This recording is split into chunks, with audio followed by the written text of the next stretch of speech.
Hello there! In this first tutorial of the year, we are going to try to recreate one of the fantastic animations that we can see in the Reels of this Instagram account. Here I give you an example of what we are going to learn.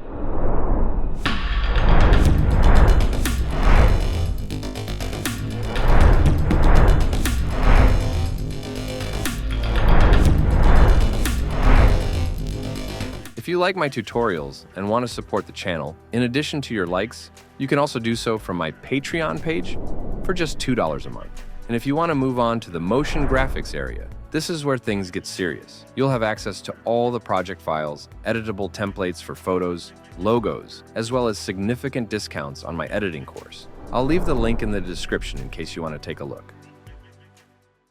Okay, so let's start. First, I am going to create a new composition that is going to be called Second Scene. 1080 by 1920 in vertical format at 30 frames and with 12 seconds to spare. Now, with a right click, I'm going to create a text. Just like in the example, I'm going to write these. The color is black.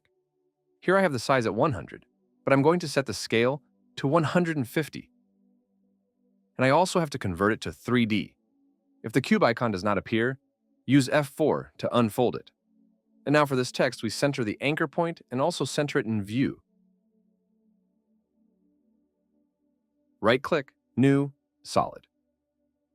And this is going to be the background, the size of the composition, and the color white.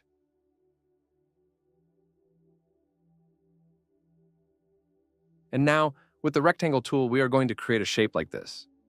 Don't worry about the size, because now we're going to put the exact values.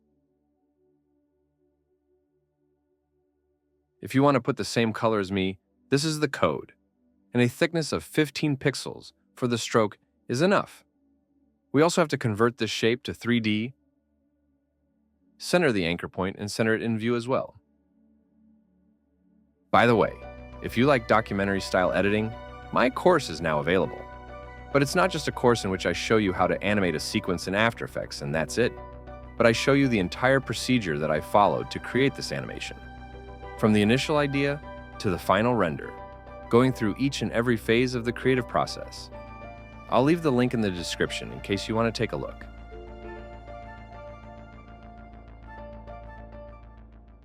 And now here in Rectangle Path, we're going to deactivate this chain to be able to move these values separately. Here we're going to put 1000, and in this one, 1950.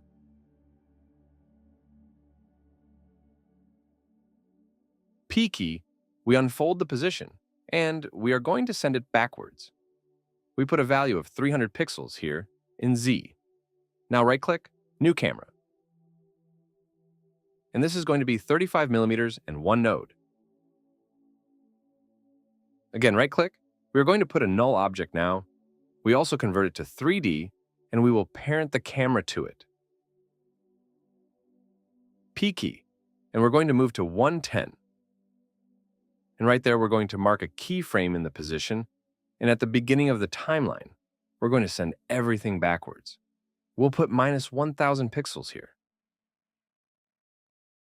We'll smooth this keyframe, and with a right click, we'll give it a 75% influence.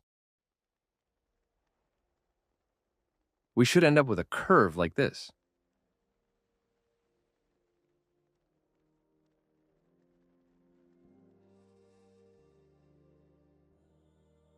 We select this null.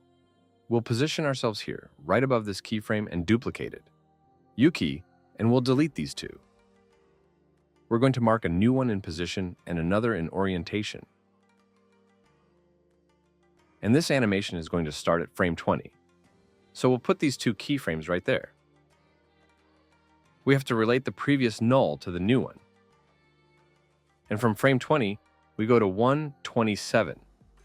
As I've said before, I put these values in these times because after having done some tests, they're the ones that have worked best for me.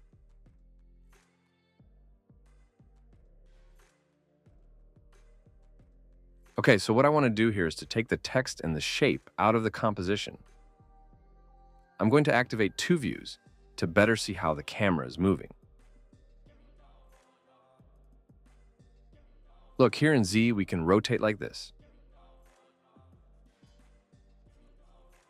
In Greek Y as well, notice how the camera moves there, here in X. And then if we select the null and move it, we can change the position of all the elements. I'm going to leave it more or less around there. I'm also going to zoom in a little bit. But to not get confused with this, as we always do, we're going to put the exact values. Here in Z, 245, 370 in Y, and 970 in X. Now we're going to modify the orientation as well. 260 here, 30 in this one, and 25 degrees in X.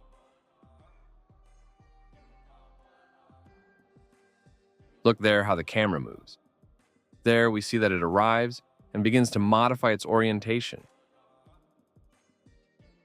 We'll soften all these keyframes and give it an influence of between 50 and 55.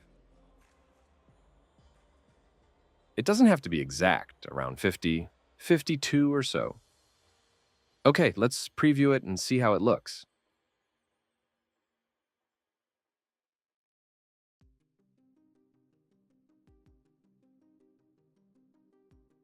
There it is. We'll place ourselves right on top of these two keyframes, and this text, which, by the way, I'm going to change the color. With Ctrl+D, we'll duplicate it. And with Ctrl+Home, we'll center it there in view. But as we can see, the orientation is not correct. So to fix this, we'll select this last keyframe of the null orientation. Ctrl+C will copy it, and we'll paste it to the text with Ctrl+V, and there it will remain perfectly oriented. We'll delete this keyframe. And while we're at it, we'll also change the text. I'll put viral camera. I'll change the font for this one. This is also a matter of taste. I'm going to put this one here. And so that these strokes don't look so thin, I'm going to activate the stroke, the black color, and with 1 pixel of thickness is enough. Look at the before and after there.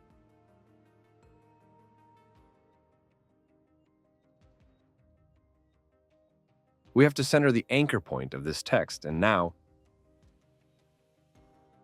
with 2 views activated, we're going to move it a little bit forward.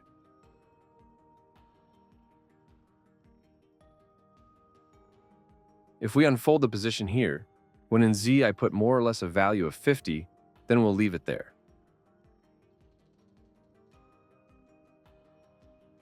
Okay, around there. It doesn't have to be exact either.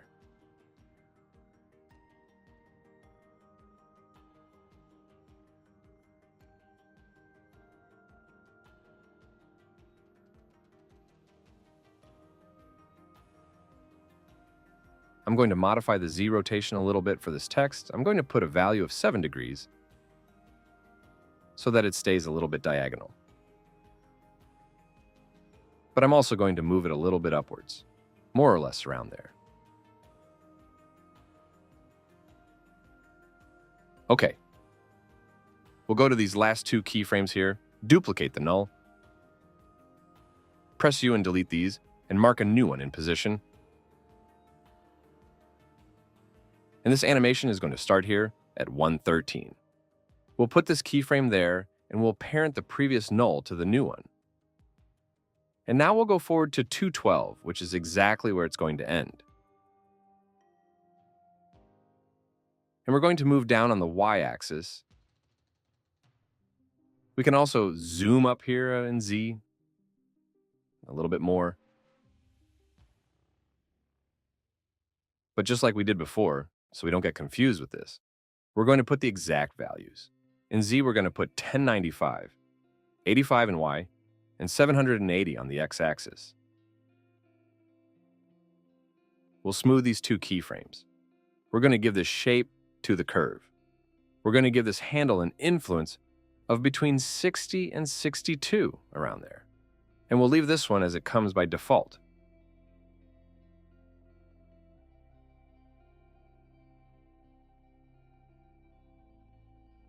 Now that we're here, we're going to duplicate the text again. Using Control plus Home, we'll leave it centered there. I'm going to set the rotation to 0.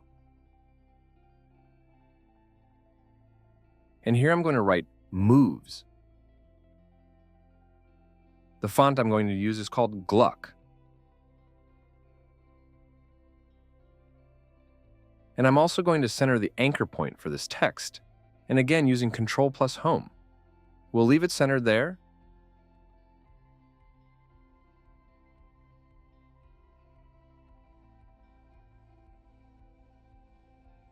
I'm also going to make it a little bigger around there.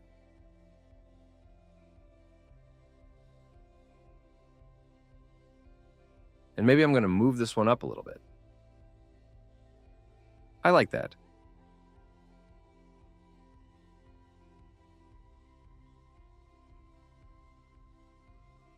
Well, now we're going to do a little animation to the texts. Here in Animate, we're going to set the opacity property, lower it to 0, mark a keyframe in Start, and we're going to move this one a little bit to the left. And now, without moving the head, we're going to set it to 100. What we have to do now is adjust the timing, which I think is perfect. I like that. We copy this effect and paste it to the last text.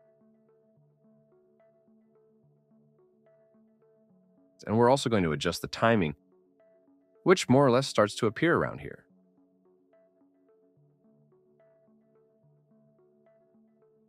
Okay, a little later, there it is. Well, this is just trying until you find a result that you like.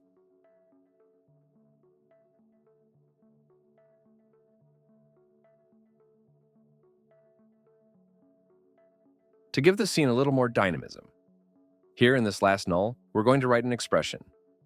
Alt key plus, click on the clock, and we're going to put wiggle 10.5.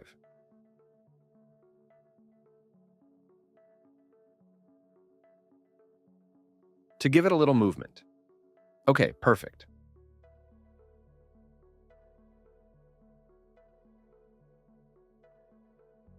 We select all the layers and activate the motion blur. The nulls don't need it, but it's okay.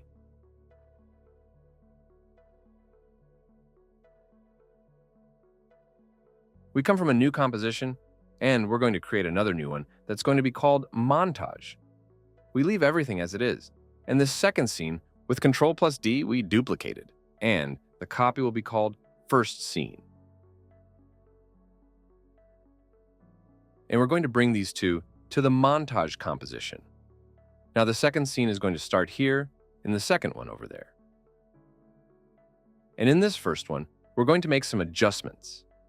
We're going to go to the beginning of the timeline here, and we're going to delete all the layers except the background, the first text, the camera, the first null, and the shape. We're going to delete these 4 so that we only have this movement.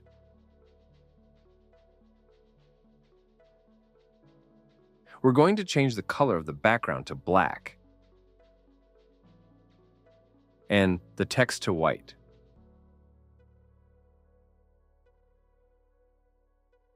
Here I'm going to write how to make, and I'm going to set the scale to 100. Okay? Now we're going to duplicate the shape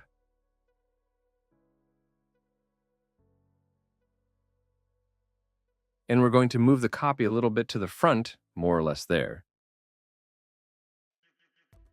We're going to set a value of -400.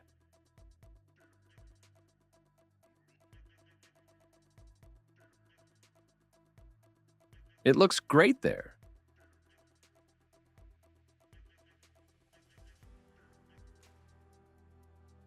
Now, in this null, we also have to write the wiggle expression. And in parentheses, 10.5.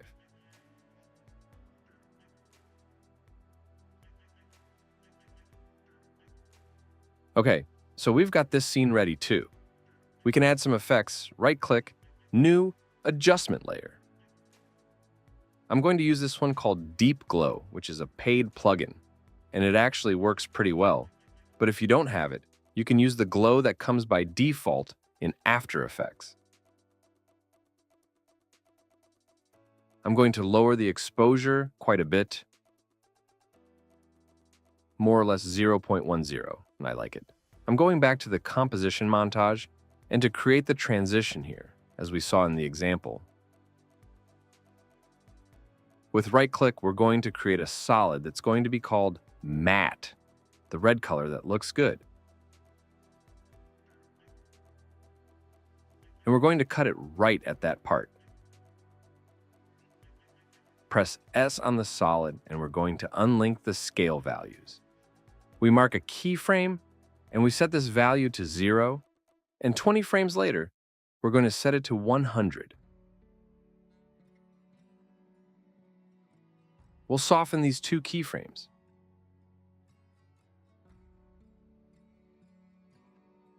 If the tracking mats don't appear, with F4, we'll unfold them.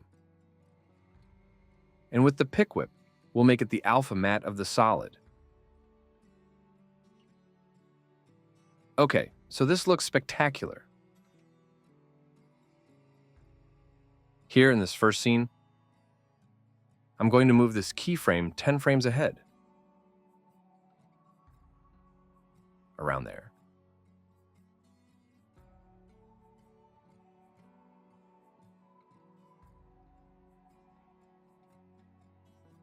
And well, we'd practically have the animation. Now it's a matter of adding some effects. For example, here in this part, when the last text appears, more or less around here, with a right click, I'm going to create another adjustment layer, and I'm going to cut it at that point. I'm going to put the effect called invert on it. There it is, and I'm also going to put the deep glow on it. I'm going to lower the exposure quite a bit. I think that's enough. I don't want it to shine too much either. Okay.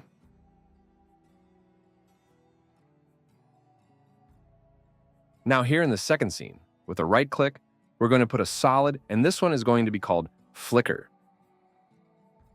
The color is black. With the T key, we display the opacity, and we're going to rewrite the same expression from before. Wiggle 10, 5.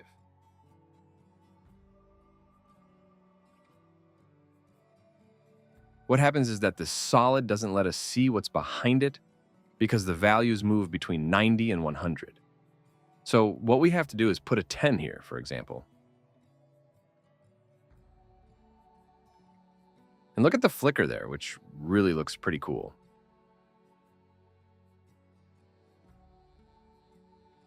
Again, right-click, we're going to put another adjustment layer. And to this one, we're going to put the effect called vignette.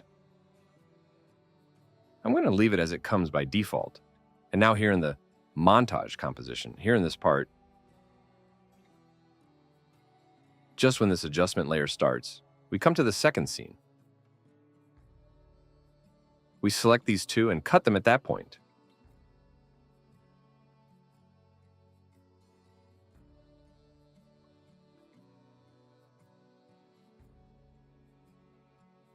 Another effect.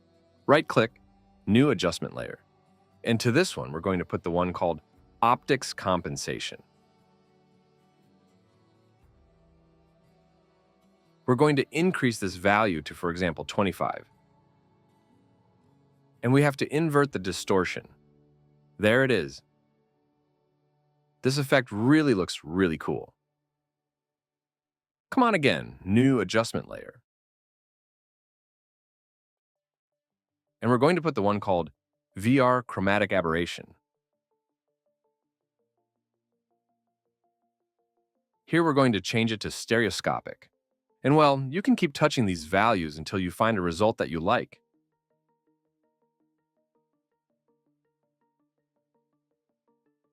I'm going to set the fall-off distance to 0, the blue aberration to 0 as well. I only want the red one over here to be visible.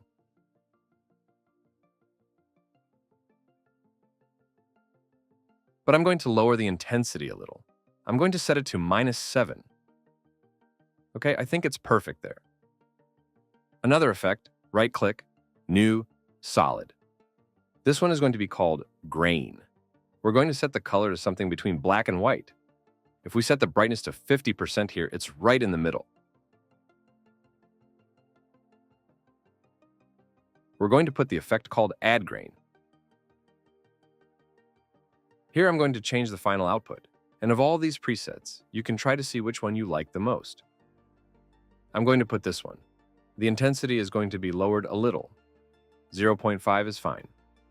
I'm going to set the monochrome color and the animation to 0, so that the noise is static. Now I'm going to put this solid in overlay mode. And I don't know if you can see it, but look at the cool graininess that this effect leaves.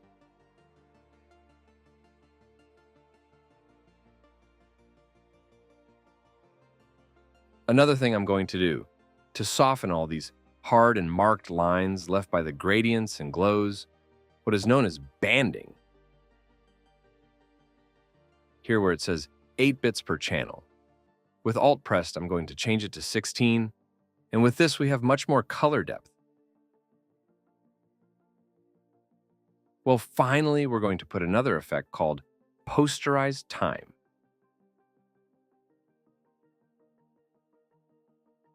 And instead of leaving the frame rate at 24, we're going to put it at 16. And well, with this, we'd have finished the tutorial, and it would be working perfectly. If you got stuck at any step or there's something you don't understand, write me in the comments and we'll fix it. And if you like the tutorial, leave me a like so I know. See you in the next video.